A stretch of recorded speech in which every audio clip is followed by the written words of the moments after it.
அலைக்கும் வரஹ்மத்துல்லாஹி வபரகாத்துஹு. வணக்கம்.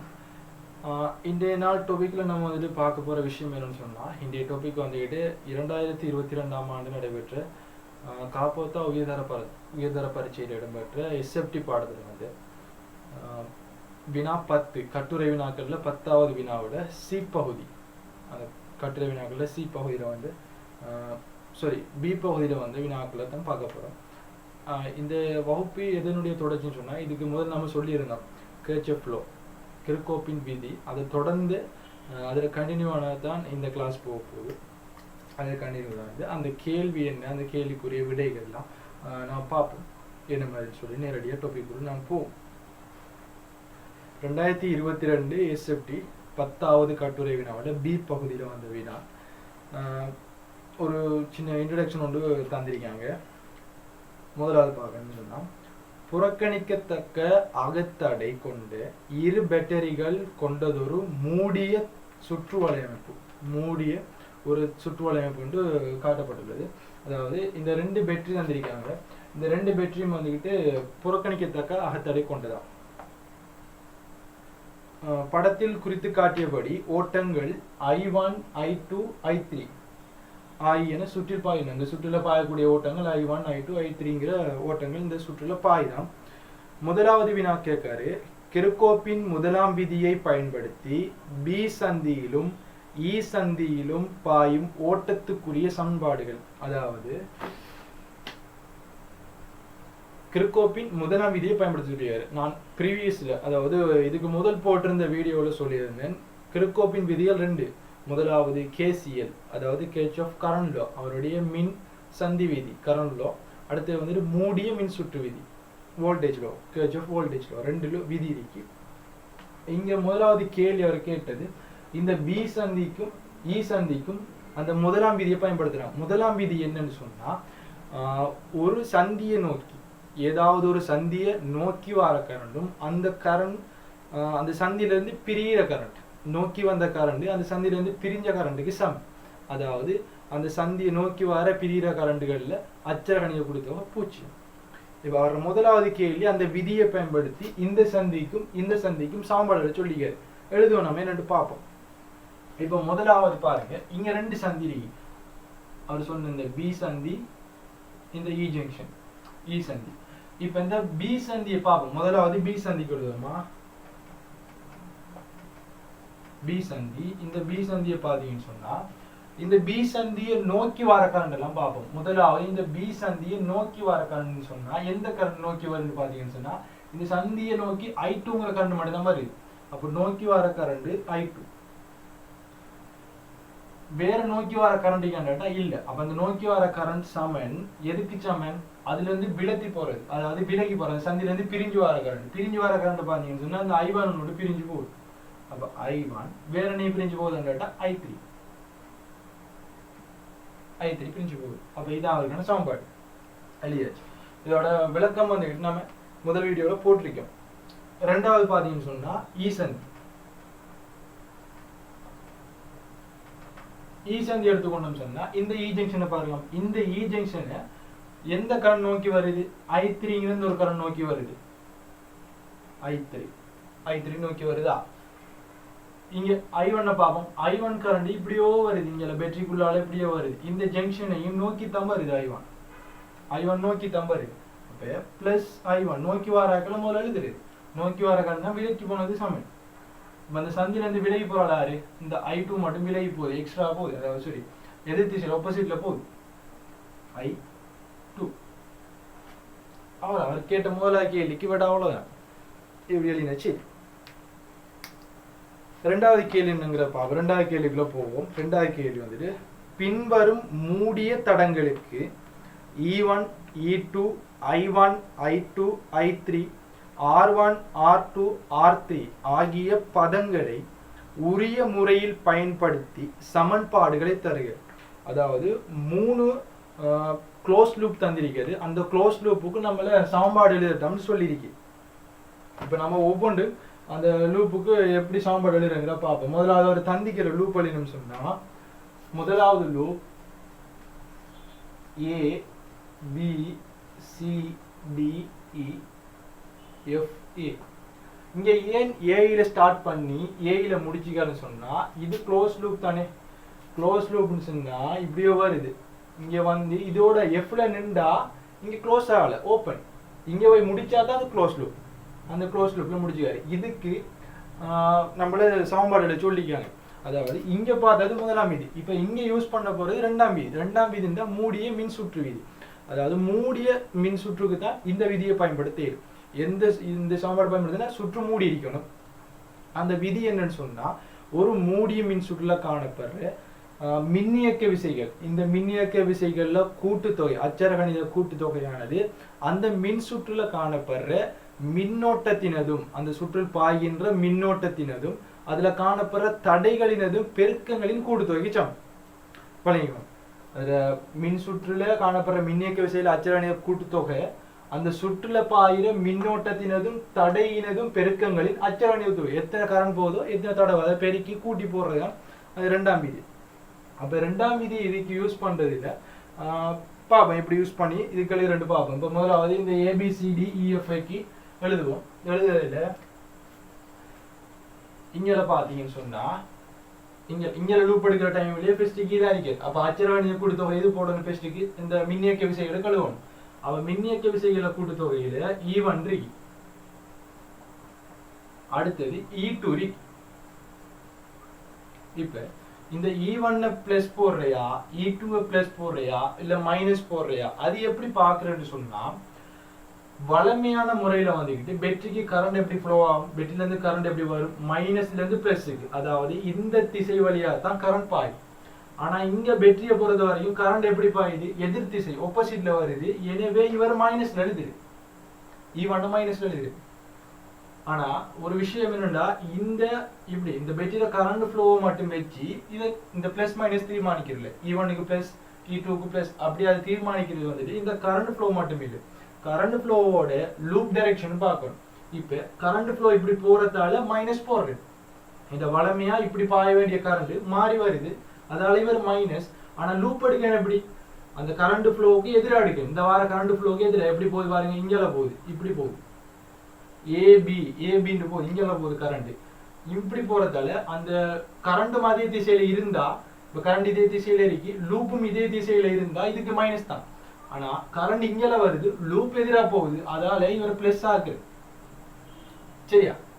அடுத்து வந்துட்டு E2 பாத்தீங்கன்னு சொன்னா கரண்ட் எப்படி வளமையா ஃப்ளோ ஆகும், இப்படிதான் ஃப்ளோ ஆகும், மைனஸ்ல இருந்து பிளஸ்க்கு அதே மாதிரி தான் ஃப்ளோ ஆகுது. எனவே அவரை பிளஸ் தான் போடுறாரு, எனவே இவர் வளமையா பிளஸ்.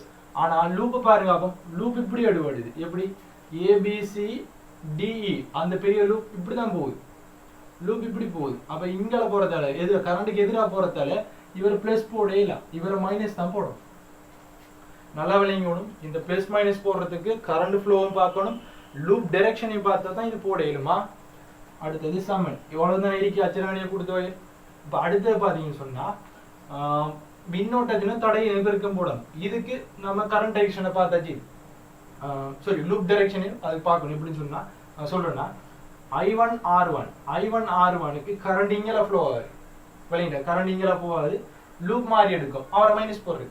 கரண்ட் இப்படி வருது, லூப் மாறி போனா பிளஸ். இப்ப கரண்ட் இருக்கிற திசையில லூப் எடுத்தோம்னா பிளஸ் போடுறது, கரண்ட்டுக்கு எதிராக வந்துச்சுன்னா மைனஸ் போடுறது. இப்ப கரண்ட் இப்படி போகுது, லூப் இங்க இருந்து போகுது, எனவே I1R1 கரண்ட் இங்கெல்லாம் போகுது, லூப் அங்கல போகுது, எனவே மைனஸ். ரெண்டாவது I2R2 பாருங்க, அப்போ கரண்ட் இங்கெல்லாம் வருது, லூப் இப்படி போகுது, அப்ப அவருக்கு மைனஸ்.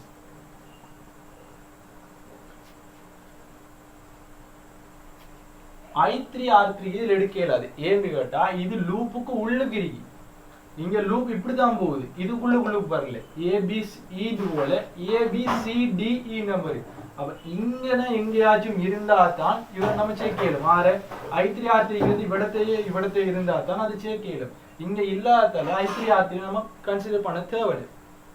அப்ப I3R3 உள்ளுக்கு இருக்காரு, நமக்கு இந்த லூப்ல இருக்கக்கூடிய இவர் ரெண்டு வரும் எழுதியாச்சு. சரியா? இதான் முதல் லூப்புக்கு சமன்பாடு எடுத்து காட்டிருக்க, முதலாவது லூப்புக்கு சமன்பாடு எடுத்து காட்டிருக்கோம். ரெண்டாவது லூப்புக்கு சமன்பாடு எடுக்க சொல்லியிருக்காரு. ரெண்டாவது லூப்பு பார்த்தீங்கன்னு சொன்னா ரெண்டாவது லூப் வந்துக்கிட்டு ABEFA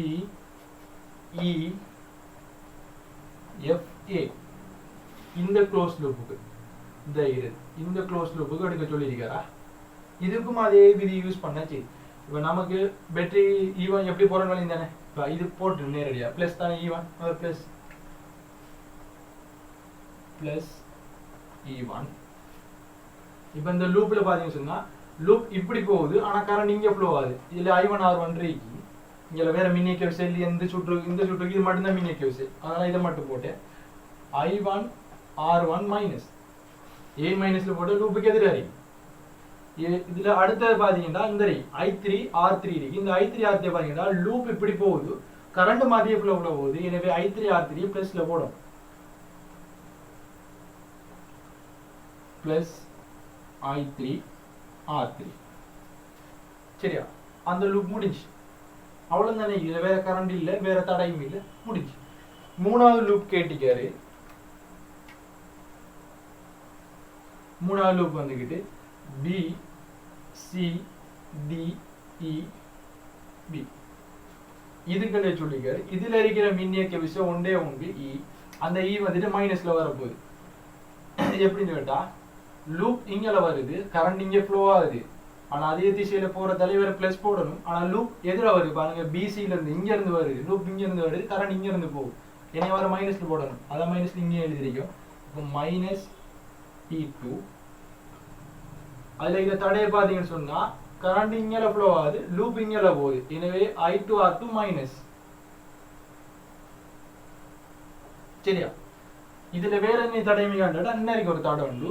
லூப் இங்கல போகுது, கரண்ட் இங்கல வருது. I3 R3 ல கரண்ட் இங்கல வருது. எனவே அவரையும் மைனஸ்ல போடணும், மைனஸ் I3 R3.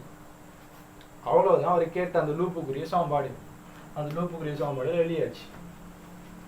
இந்த லூப்புக்குரிய சமன்பாடு நான் படத்தை எழுதி விடுறேன்னா கொஞ்சம் அதை அழிக்கணும், அதுக்கு நான் இங்கே எழுதி விடுறேன்.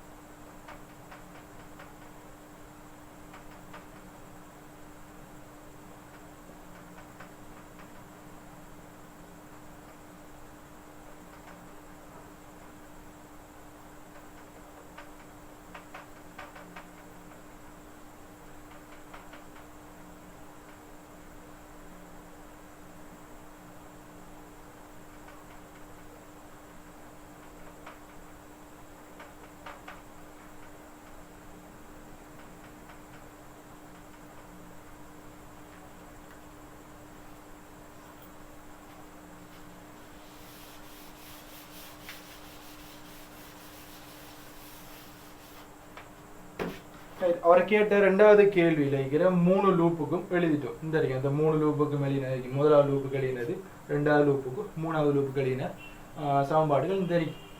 வர நாலாவது கேள்வி என்னன்னு சொன்னா, உருவில் தரப்பட்ட பெருமானங்களை பயன்படுத்தி, அதாவது உருவில இந்த தடைக்கு தரப்பட்ட பெருமானங்கள் முறையே R1 R2 R3, இந்த R1க்கும் R2க்கும் R3க்கும் தரப்பட்ட பெருமானங்களை பயன்படுத்தி I1 I2 I3 ஆகியவற்றை கணிக்கு. அப்ப இந்த தடட பெருமானத்தை கொண்டு மின்னோட்டம் என்னங்கிறத கேட்டிருக்காரு. இந்த I1 I2 I3ங்கிற பெருமானம் என்னங்கிறத கேட்டிருக்காரு. நம்ம கணிப்போம், என்ன மாதிரி சொல்லி கணிச்சு பார்ப்போம். அதை எப்படி கணிக்கிறோம்னு சொன்னா, இந்த சமன்பாடுல வந்துக்கிட்டு ஒருங்கமை சமன்பாடுகளாக மாற்றி சுருக்கிறது மூலமாக நமக்கு கிடைக்கும். நம்ம ஃபர்ஸ்ட்டுக்கு சுருக்குவோம். முதலாவது இந்த லூப்ல எடுத்த சமன்பாடை சுருக்குவோமா. நேரடியாக நான் எழுதுறேன். இந்த E1 E2க்கு நேரடியாக எழுதுறேன்னா E1 மைனஸ் E2 எதுக்கு சமம்னு சொன்னா மைனஸ் I1 R1, அதே போல மைனஸ் I2 R2. இப்ப இங்க E1க்கு தந்திக்கிற பெருமானம் என்னன்னு கேட்டீங்கன்னு சொன்னா 20 வோல்டேஜ். E1க்கு 20 வோல்டேஜ். அதே போல E2க்கு தந்த பெருமானம் 40 வோல்டேஜ். அது சமம் மைனஸ் I1 தெரியா, ஆனா R1க்கு தந்த பெருமானம் 20 ஓம், 20 மைனஸ் I2க்கு வந்துக்கிட்டு I2 காணும், I2 தெரியா, R2 வந்துக்கிட்டு 40. இப்போ இதை சுருக்கினீங்கன்னு சொன்னா இதை அப்படியே சுருக்கலாம். எப்படின்னு சொன்னா இங்க இந்த பூச்சியம் எல்லாம் கட் பண்ணலாம், சமன்பாடு பேலன்ஸ் ஆகிற மாதிரி கட் பண்ண, இங்க பூச்சியும் கட் பண்ண, இந்த கழிப்படைது இங்கேயும் கழிவுபடுது. எனவே எல்லா பூஜ்ஜியம் பண்ணால் தான் சமப்படுத்தப்படும். இப்போ பார்த்தீங்கன்னு சொன்னால் 2ல் 4 போனுச்சுன்னா -2 -2 I1 மைனஸ் இந்த I2 4 I2 வரும். இந்த 4 I2 இந்த I2 இருக்கு தானே, இந்த I2க்கு பதிலா இந்த பெருமானத்தை பெருக்கலாம். இது I1 + I3. இந்த சமன்பாடு எடுத்துக்கிறதுக்காக தான். ஏன்னா நம்ம பிரதியிடுறது நமக்கு மிச்சம் லேஸ் வரைக்கும். இது வந்துக்கிட்டு I2 இதுக்கு சமண்டா I1 I3. அப்போ இந்த I2ங்கிற இடத்துல வந்து எப்படி எழுதலாம்னு சொன்னா I1 + I3 எழுதலாம். அப்போ இது எப்படி வரும் கேட்டா -2 -2 I1 -4 I1 இது மைனஸ் இது பிளஸ் பெருக்கப்பட்டா மைனஸ் ஆகும். எனவே -4 I3. ஏண்டா சுருக்குற ஒருங்கமை சமன்பாடுல சுருக்குறதுக்கு ஒரே பகுதிகளில் கொண்டு பெருமானத்தை இருக்கிற ரிலேஷன். இப்போ -2 I1 சாரி -2 I1 இல்ல -4 I1. அப்ப ரெண்டும் கூட்டுப்படும். -6 I1 -4 I3. இது வந்துட்டு முதலாம் சமன்பாடு. நான் சமன்பாடெல்லாம் இங்கே எழுதிட்டு வரேன். இந்த இலேசிக்கு தான் இது அழிக்க விட்டாலே மறைநீ தேடணும். அதுக்கான சமன்பாடுலாம் இங்கே எழுதிடலாம். எடுக்கிற சமன்பாடுலாம் -2 -6 I1 -4 I3.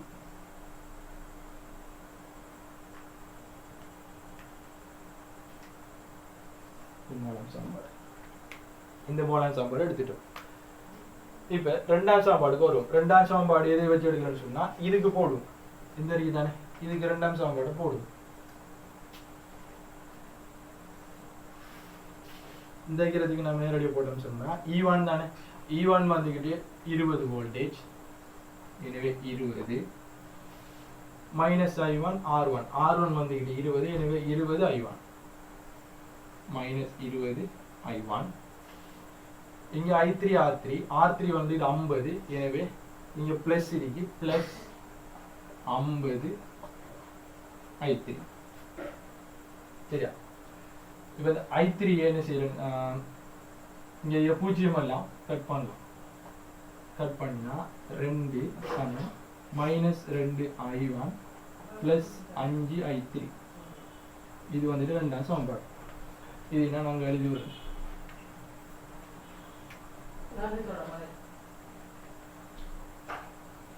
2 -2 I1 + 5 I3.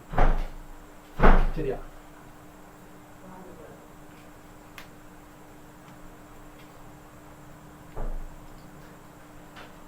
அடுத்தது என்ன செய்யலாம்னு சொன்னா நமக்கு ஏதாவது ஒன்றை காணணும். இந்த ரெண்டையும் வச்சு பெஸ்ட்டுக்கு ஏதாவது ஒன்றை காண்ற மாதிரி இருக்கான்னு சொல்லி பார்ப்போம்.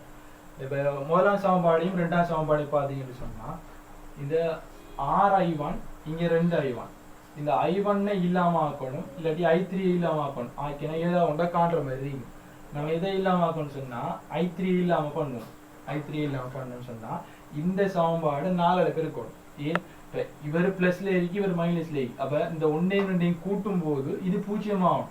பூஜ்ஜியமாகிற மாதிரி வாரன்னு சொன்னா இங்கேயும் இங்கேயும் ஒரே பெருமானம் இருந்தா தான் ரெண்டும் கூட்டுப்படும் போது பூஜ்ஜியம்ங்கிற விட வரும். அப்ப இதுக்கு என்ன செய்யணும்னு சொன்னா முதலாம் சமன்பாடை வந்துக்கிட்டு 4 பெருக்கணும். சாரி 5 பெருக்கினா இவடத்தை என்னங்கிற பெருமானம் வரும், -20 I3ங்கிற பெருமானம் வரும். அதே மாதிரி இந்த சமன்பாடு ரெண்டாம் சமன்பாடு 4 பெருக்கிறீங்கன்னு சொன்னா இவடத்தை 20 I3 + 20 I3 வரும். அப்ப இது விதம் பூஜ்ஜியமாக I1 காணக்கூடிய மாதிரி இருக்கும். அப்ப நம்ம அந்த மெத்தட்ல இதை பார்ப்போம். அப்ப இதை பெருக்கினா என்ன வரும்னு கேட்டா இதை பெருக்க கூடாது. 5 பெருக்கினா -10, அதே போல -30 I1 -20 I3. இது வந்து நமக்கு கிடைக்கிற மூணாம் சமன்பாடு. அப்ப இதையும் அங்க எழுதுவோம். மூணாம் சமன்பாடுல -10 -30 I1 -20 I3. இப்ப இதை எழுதினோம்னு சொன்னா இப்ப இது பெருக்கப்பட்டுள்ள 8 -8 I1 + 20 I3. அப்ப இது நாலாம் சமன்பாடு. இதையும் எழுதுறேன் நான்.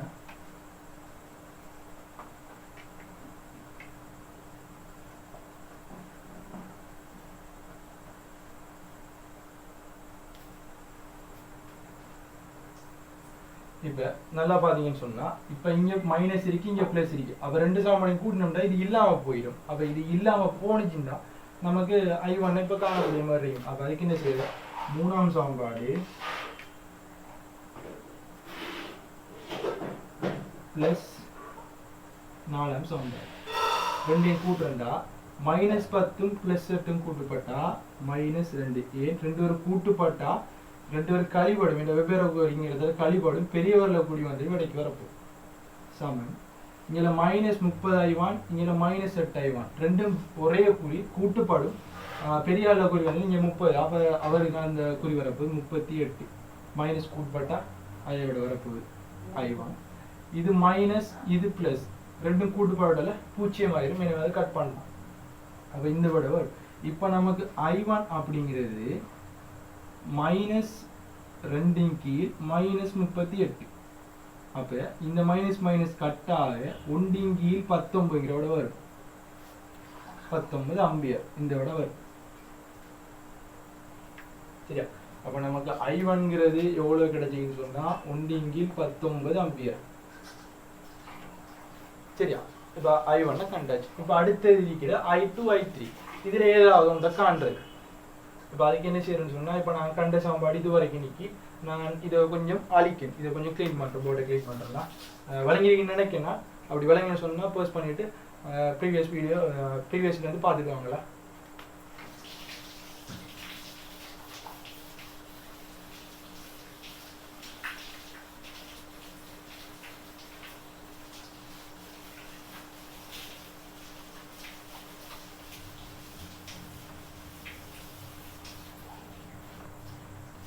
இப்போ இதுக்கு சமன்பாடு எடுப்போம். இதுக்கு மூணாவது லூப் எடுத்துமே அதுக்கு சமன்பாடு எடுப்போம்.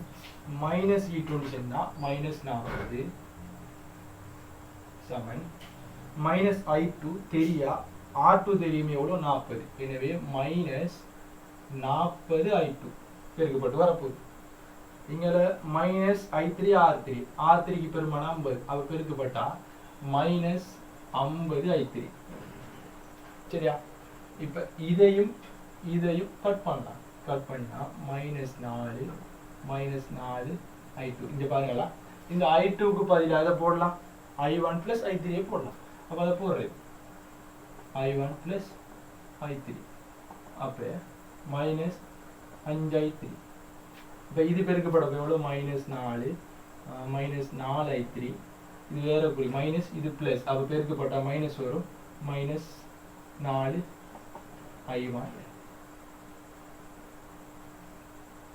-5I3. சரியா? இப்போ -4 -4I1 இங்கே மைனஸ் இங்கே -4I3யும் -5I3யும் கூட்டுப்பட்டா ரெண்டு பேரையும் ஒரே குறி. எனவே அந்த குறி தான் விடைக்கு வரப்போகுது. 5 4 கூட்டுப்பட்டா 9I3. அப்போ இது வந்து நமக்கு கிடைக்கிற 5வது சமன்பாடு. அதையும் எழுதுவோம். 5வது சமன்பாடு என்ன? -4 -4I1 -9I3. சரியா? இது நம்ம இது வரைக்கும் முடிச்சிருக்கோம். இப்போ இந்த சமன்பாடை வச்சு யோசிப்போம். ஏதாவது ஒன்று செய்யலாமான்னு யோசிப்போம். இப்போ இந்த பாருங்க, இதுக்காக தான் நான் ஷோர்ட் லிஸ்ட் பண்ணது. இப்போ I3 இல்லாட்டி I2 ஏதாவது ஒன்றை காணும். இப்போ நம்ம ஏதாவது ஒன்றை காணுன்னு சொன்னால் இங்கேருந்து யோசிப்போம். இங்கே இருக்கிற 5ஆம் சமன்பாட்டை பாருங்க. 5ஆம் சமன்பாட்டில் வந்துட்டு I3 இருக்கு. இங்கே வந்துக்கிட்டு 2ஆம் சமன்பாட்டிலையும் வந்துக்கிட்டு I3 இருக்கு. இங்கேயும் I1 இருக்கு. இப்போ இந்த I1 இல்லாமல் ஆக்கினா செய்யலாம். I1 இல்லாமல் ஆக்கினா சமன்பாடு இல்லாமல் ஆக்கினா I3 காணலாம். அப்படி இல்லைன்னா மேலுக்கு இருக்கிற இந்த சமன்பாடையும் செய்யலாம். ஏதாவது உண்டு I3 உங்களுக்கு சம்மந்தப்படுற ஏதாவது ஒரு சமன்பாடை பார்த்தீங்கன்னு சொன்னால் உங்களுக்கு அதை செய்யக்கூடிய மாதிரி. நான் என்ன செய்யறேன்னு சொன்னால் நான் முதலாம் சமன்பாடு எடுக்கணும். முதலாம் சமன்பாடு எடுத்து நான் முதலாம் சமன்பாட்டை நான் இங்கே I3 அங்கே I3 இருக்குது. நான் அந்த சமன்பாடு எடுக்கேன். மைனஸ்ல இருக்கு. இதுவும் மைனஸ்ல இருக்கு, அங்கேயும் மைனஸ்ல இருக்கு. அதில் எடுக்கணும். அதை எடுக்கிறதால I1 இல்லை தாக்கணும். I1 இல்லாமல் ஆக்குறேன்னு சொன்னால் இது 2ஆல பிரிக்கணும். 2ஆல இந்த சமன்பாடு முதலாம் சமன்பாடு 2ஆல பிரிக்கினா -4 சமன் minus 12 I1 minus 8 I3 minus 8 I3 வரும். இப்போ அதே போல எனக்கு கிடைச்ச 5ஆம் சமன்பாடு இந்த சமன்பாடு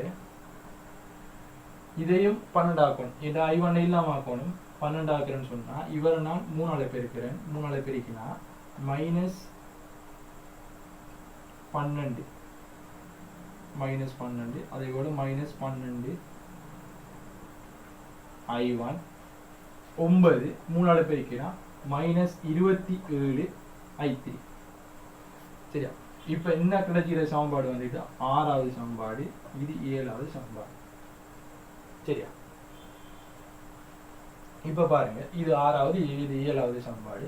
இப்ப இந்த சமன்பாடுல இங்க I3 இங்க I3 நம்ம சமப்படுத்தினது I1. இப்ப I3 காண இயலும் இந்த சமன்பாடுல. எப்படி காண்ற? இந்த சமன்பாடுல எல்லா மைனஸ்ல இருக்கு, பிளஸ் ஒன்றும் இல்லை. எனவே கூட்டையில கழிக்கலாம் சமன்பாடு. இப்ப எதுல இருந்து கழிக்க? நான் 7வது சமன்பாடுல இருந்து 6வது சமன்பாட்டை கழிக்கேன். ஏன்னா எல்லா மைனஸ்ல இருக்கு கழிக்கும். அப்ப மைனஸ் 12ல இருந்து மைனஸ் 4 போனிச்சுன்னு சொன்னா கழிப்படும். சரி, எப்படி வரும்னு சொன்னா மைனஸ் 12 இப்ப கழிக்கப்படும் மைனஸ் 4. அப்ப இந்த குறி எப்படி ஆகும்? விடத்தைகிறது பெருக்கப்பட்டு பிளஸ் 4 ஆகும். சரி, பிளஸ் 4 ஆகும். அது சமன் இவரும் கட் ஆகுவார். ஏன்? இது மைனஸ் மைனஸ் கழிப்பட்டா கட் ஆயிடும். இப்ப இது ஏன் பிளஸ் போட்டன் வழங்குதானே, நான் வெளியிடுறேன்னா மைனஸ் 7ஆம் சமன்பாடு மைனஸ் 12 கழிக்கப்படும் சமன்பாட்டை கழிக்க கழித்தல் குறி எதை கழிக்கப்படும்? மைனஸ் 4. இப்போ எழுதுறேன், இது 0 ஆயிட்டு. இப்போ மைனஸ் 27 மைனஸ் 27 I3 கழிக்க போறேன். எது? மைனஸ் 8 I3 கழிக்க போறேன். சரியா? இது மைனஸ் உள்ள இருக்கிற மைனஸ் மைனஸ் பெருக்கப்பட்டா பிளஸ். எனவே அது பிளஸ் ஆகும். மைனஸ் 12 8 போனா மைனஸ் 4. அதே போல மைனஸ் 8 வரும். மைனஸ் 8 வரும். மைனஸ் 27 I3 இருந்து மைனஸ் 8 I3 கழிச்சா மைனஸ் 19 I3 அப்படின்ற ஒரு சமன்பாடு வரும். இப்போ இந்த I3 காணலாம் எவ்வளோ? I3 சமன் மைனஸ் 8 அதன் கீழ் இங்கே பெருக்கப்படுறதாங்க வந்து பிரிவாட போகுது மைனஸ் 19. மைனஸ் மைனஸ் பெட்டுப்பட்டா 8 கீழ் 19 அம்பியர். அப்ப I3 கணிச்சிட்டோம் எவ்வளோ உண்டு? 8 கீழ் 19 அம்பியர். சரி, I3 கணிச்சாச்சு. விளங்கிருக்கும் நம்புறேன் நான். I3 கணிச்சாச்சு. இப்ப நமக்கு தேவாறு I2 மட்டும் தேவை. I2 ஒரு சமன்பாடு நான் உருவாக்கி வச்சுக்க நேரடியா. 2 கணிதம் 2 தெரியா கணிதம் தெரிஞ்சா 3ஆம் கணிதம் காணலாம். இப்ப I2 எதுக்கு சமன்? I1 பிளஸ் I3க்கு சமன். இந்த சமன்பாட்டின் படி அவர் எழுதுறது எப்படி? I2 சமன் I1 எவ்வளோ? 1 கீழ் 19 பிளஸ் I3 எவ்வளோ? 8 கீழ் 19. அப்ப I2ங்கிறது 9 கீழ் 19.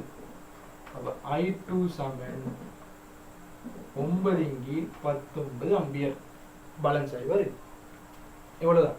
இதுல இருக்கிற பிரச்சனைன்னு கேட்டா சமன்பாடு எடுக்கணும். அந்த சமன்பாடை குறித்த கணியத்தோட சமப்படுத்துறதுக்கு பெருக்கல் மற்ற இந்த குறிகளை ஒழுங்கா பார்த்து எழுதி நம்ம செஞ்சோம்னு சொன்னா செய்யலாம். சரியான விளக்கம் தந்திருப்பேன்னு நம்புறேன். ஏதாவது ஒரு டவுட்டு என்னையும் சொன்னா நீங்க கமெண்ட் பண்ணுங்க. இன்ஷால்லா நான் கட்டாயம் ரிப்ளை பண்ணுவேன். அதே போல இதுல விளக்கம் வந்துக்கிட்டு இந்த லூப் எப்படி இந்த பிளஸ் மைனஸ் போடுற இந்த E1க்கு இதுக்கெல்லாம் எப்படி பிளஸ் மைனஸ் போடுறேன்னு சொல்லி இதுக்கு முதல் அப்லோட் பண்ண வீடியோவில் அப்லோட் பண்ணியிருக்கேன். அது தெளிவரைக்கும் நான் நினைக்கிறேன். அவ்வளோதான் வீடியோ, அவ்வளோதான் கேள்வியும். சிம்பிளான கேள்வி. இதே போல தான் நிறைய கேள்வி வந்துட்டு இருக்கும், செய்யக்கூடிய மாதிரி இருக்கும். அவ்வளோதான் நம்ம வீடியோ முடிச்சு கொள்ளலாம். தேங்க்யூ.